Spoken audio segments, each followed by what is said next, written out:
Bonjour, chers parents. Alors, mon nom, c'est Caroline Messier. Je suis enseignante à l'École Eau Vive, à la maternelle.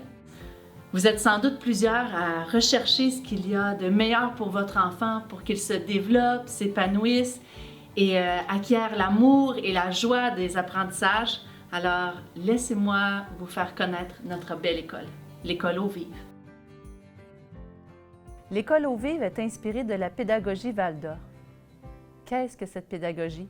Qui trouve des écoles à travers le monde entier, et ce depuis plus de 100 ans.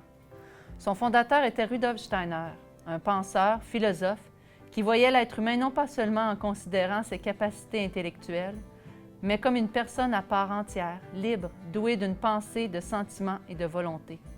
Cette pédagogie visant donc à développer chez l'enfant autant le savoir-être que le savoir-faire. Ce sont ces trois pôles qui sont si importants et qui se reflètent dans l'enseignement de notre école. Lorsque l'enfant entre à la maternelle, il cherche à aimer, à imiter. Il s'imprègne de tout ce qui l'entoure. Le rôle de l'enseignante est donc de devenir un modèle vivant de ses apprentissages, par les rythmes apportés en classe, par le choix des activités artistiques. Le petit s'éveille au beau, il développe sa force intérieure, sa sensibilité. Par les rondes, les chants, les contes, il s'éveille à la beauté de la langue et nous y voyons tous les apprentissages nécessaires pour pouvoir entrer en première année. Tout ceci forgera son amour pour la vie. Une école Waldorf, c'est encore beaucoup plus que ça. C'est un espace pour apprendre la matière en ajoutant l'art et l'imaginaire. Nous y ferons des cours d'aquarelle, du modelage, du théâtre, du dessin, de l'art du mouvement, de la cuisine, du jardinage et beaucoup plus. Nous vivons l'apprentissage aussi des travaux manuels qui emmènent à éveiller le beau et le savoir-faire chez l'enfant. L'apprentissage de la musique aussi dès la première année, ou alors l'enfant apprend la flûte, et aussi avec la possibilité d'ajouter le violon en parascolaire. Les cours de chant choral, où on sent bien l'unité du groupe dans la voix. L'espagnol et l'anglais sont aussi des matières enseignées dès la première année. La langue permet ainsi à l'enfant une ouverture sur le monde et une mobilité au niveau intellectuel. Alors, les apprentissages se font souvent par bloc d'études. Un bloc d'études, c'est un moment où on prend pendant 2 ou 3 semaines le temps d'apporter une nouvelle notion à l'enfant. Pendant ce temps, il exerce aussi ce qu'il a vu au préalable. De cette façon, l'enfant a la possibilité de déposer ce qui est vu et de bien comprendre les notions avant de passer à la matière suivante.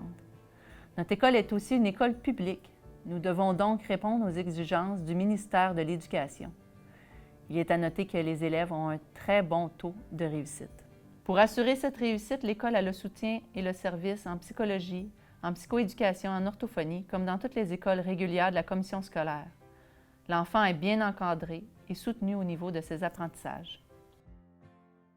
Alors, une journée type à la maternelle, à quoi ça se résume? Premièrement, on a souvent 1 heure de jeu extérieur. Ensuite, on rentre dans l'école. On va pratiquer le dessin, on va partager, on va avoir des discussions. On va partager une collation. Ensuite, il y aura une ronde et des chants.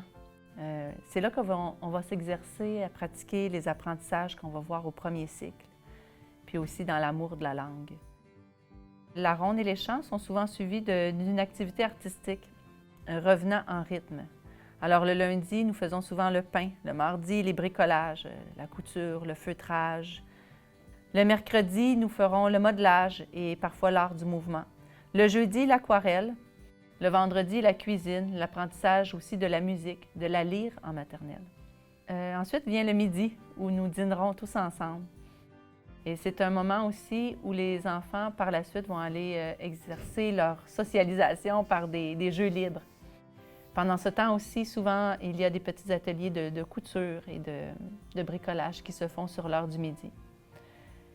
Suite aux jeux libres, nous rangeons tout et c'est l'heure du conte. Alors, je leur raconte une histoire pendant 2 ou 3 semaines. Et souvent, la 3e semaine, c'est là que nous allons vivre le conte sous forme de théâtre. S'ensuivra un bon repos et des jeux à l'extérieur pour finir la journée. Cette école, c'est notre école à tous. C'est une école communautaire et votre implication est si importante. Les belles fêtes de notre école permettent de se regrouper pour rythmer l'année, célébrer ensemble et ressentir l'amour de notre école. Ici commence le parcours de votre enfant, mais aussi votre parcours en tant que parent. On chemine tous à travers nos enfants vers notre liberté intérieure. Alors, je vous invite tous à venir assister à un Facebook Live le 19 novembre à 19h. Vous pourrez poser vos questions et nous pourrons apporter plus de précision aussi à la pédagogie Waldorf. Alors, c'est un beau rendez-vous à ne pas manquer. À bientôt!